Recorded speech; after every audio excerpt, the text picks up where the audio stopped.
Assalamualaikum warahmatullahi wabarakatuh.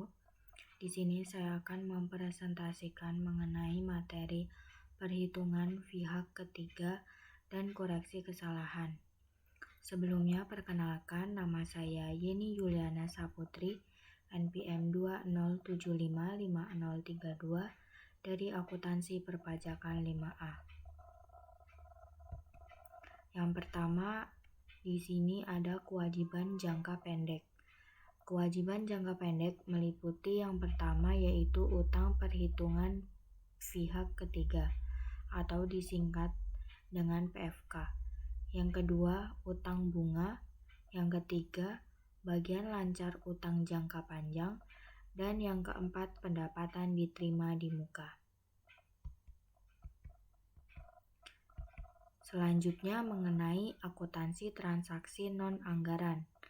Akuntansi transaksi non-anggaran adalah aktivitas penerimaan dan pengeluaran kas yang tidak mempengaruhi anggaran pendapatan, transfer, dan pembiayaan pemerintah. Contoh yaitu perhitungan pihak ketiga atau PFK dan kiriman uang. Perhitungan pihak ketiga adalah kas yang berasal dari jumlah dana yang dipotong dari surat pemerintah membayar atau SPM atau diterima secara tunai untuk pihak ketiga, misalnya potongan taspen dan akses. Di sini ada contoh yaitu SKPD Dinas Kesehatan membayar gaji pegawai senilai 400 juta dipotong PPh 21 5%, mekanismenya secara langsung. Jurnal SKPD belanja pegawai pada beban pegawai sejumlah 400 juta. Untuk jurnal SKPD LO, beban pegawai pada utang PFK RK PPKD sejumlah beban pegawai 400 juta, untuk utang PFK-nya 20 juta dan RK PPKD-nya 380 juta. Contoh lanjutan jurnal PPKD yaitu RK SKPD pada kas di kas daerah sejumlah 380 juta. Untuk jurnal pemotongannya ada kas di bendahara pengeluaran pada utang PFK sejumlah 20 juta. Dan yang terakhir untuk jurnal pembayarannya utang PFK pada kas di bendahara pengeluaran sejumlah 20 juta. Selanjutnya yaitu akuntansi koreksi kesalahan. Nah, akuntansi koreksi kesalahan ialah koreksi terhadap kesalahan dalam membuat jurnal dan telah diakunting ke buku besar. Nah, setiap kesalahan dikoreksi segera setelah diketahui atau kesalahan ditemukan. Nah, untuk kesalahan pencatatannya dapat terjadi baik di buku jurnal finansial maupun di buku anggaran. Nah, koreksi kesalahan diungkapkan pada CALK. Contoh kesalahan pembebanan akun, kesalahan nominal, dan lain-lain. Di dalam Peraturan Pemerintah Nomor 71 Tahun 2010 tentang PSAP, kesalahan tidak berulang adalah kesalahan yang diharapkan tidak akan terjadi lagi. Nah, untuk kesalahan berulang dan sistematik adalah kesalahan yang disebabkan oleh sifat alamiah atau normal dari jenis transaksi tertentu yang diperkirakan akan terjadi secara berulang.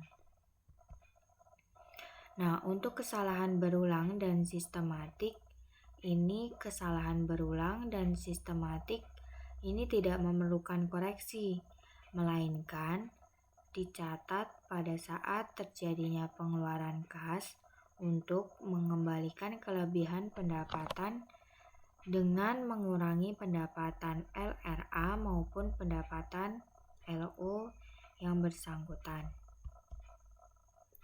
Nah, kesalahan yang terjadi pada periode berjalan yaitu koreksi kesalahan yang tidak berulang yang terjadi pada periode berjalan, baik yang mempengaruhi posisi kas maupun tidak. Nah, dilakukan pembetulan pada akun yang bersangkutan pada periode berjalan. Nah, sedangkan untuk kesalahan yang terjadi pada periode sebelumnya, koreksi kesalahan yang tidak berulang terjadi pada periode sebelumnya dan mempengaruhi posisi kas. Nah, apabila laporan keuangan periode tersebut belum diterbitkan, maka dilakukan dengan pembetulan pada akun yang bersangkutan, baik akun LRA, LO, akun belanja, dan beban. Materi lanjutan, koreksi kesalahan atas pengeluaran belanja atau sehingga mengakibatkan penerimaan kembali belanja yang tidak berulang yang terjadi pada periode sebelumnya dan menambah posisi kas. Nah, apabila laporan keuangan periode tersebut sudah diterbitkan, maka dilakukan dengan pembetulan pada akun pendapatan lain-lain berupa LRA. Dalam hal mengakibatkan pengurangan kas dilakukan dengan pembetulan pada akun saldo anggaran lebih. Untuk koreksi kesalahan atas pengeluaran aset selain kas yang tidak berulang yang terjadi pada periode sebelumnya dan menambah maupun mengurangi posisi kas apabila laporan keuangan periode tersebut sudah diterbitkan atau dilakukan dengan pembetulan pada akun kas dan akun aset yang bersangkutan. Contohnya, misalnya pengadaan aset tetap yang dimarkup dan setelah dilakukan pemeriksaan kelebihan nilai aset tersebut harus dikembalikan. Dikoreksi dengan menambah saldo kas dan mengurangi akun terkait dalam pos aset tetap. Nah, koreksi kesalahan atas beban yang tidak berulang sehingga mengakibatkan pengurangan beban yang terjadi pada periode sebelumnya dan mempengaruhi posisi kas dan tidak mempengaruhi neraca material. Nah, contohnya terjadi pengembalian beban pegawai tahun lalu karena salah perhitungan jumlah gaji. Koreksi kesalahan atas penerimaan pendapatan LR yang tidak berulang terjadi pada periode sebelumnya dan menambah maupun mengurangi posisi kas. Apabila laporan keuangan periode tersebut sudah diterbitkan, dilakukan dengan pembetulan pada akun kas dan akun saldo anggaran lebih. Contoh, penyetoran bagian laba perusahaan daerah yang belum masuk ke kas daerah dikoreksi dengan menambah akun kas dan akun saldo anggaran lebih. Nah, koreksi kesalahan atas penerimaan pendapatan LO yang tidak berulang yang terjadi pada periode sebelumnya dan menambah maupun mengurangi posisi kas apabila laporan keuangan periode tersebut sudah diterbitkan. Akun kas dan akun ekuitas. Contohnya di sini pengambilan pendapatan DAO. Nah, koreksi kesalahan atas penerimaan dan pengeluaran pembiayaan yang tidak berulang terjadi pada periode sebelumnya dan menambah maupun mengurangi posisi kas. Nah, untuk koreksi kesalahan tidak berulang atas pencatatan kewajiban yang terjadi pada periode sebelumnya dan menambah maupun mengurangi posisi kas. Untuk koreksi kesalahan tidak berulang yang terjadi pada periode sebelumnya tidak mempengaruhi posisi kas, baik sebelum maupun setelah laporan keuangan.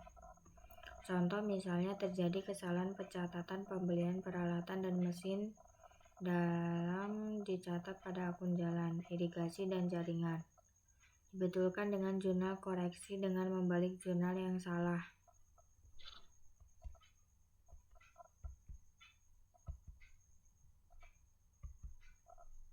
Nah, contohnya terdapat kesalahan perhitungan uang makan bulan Mei telah di jurnal sebesar 85 juta secara LS yang seharusnya 75 juta diketahui bulan Oktober. Jurnal SKPD perubahan sal pada belanja pegawai sejumlah 10 juta. Nah, untuk jurnal SKPD LO kas di bendara pengeluaran pada beban pegawai sejumlah 10 juta.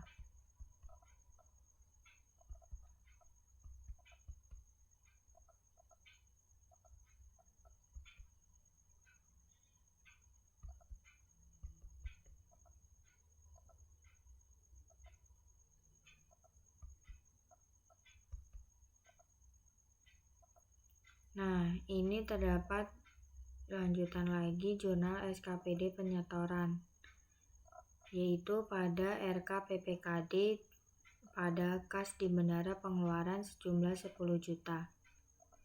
Untuk jurnal PPKD-nya kas di kas daerah pada RK SKPD. Sekian materi yang dapat saya sampaikan. Jika ada kesalahan saya mohon maaf. Wassalamualaikum warahmatullahi wabarakatuh.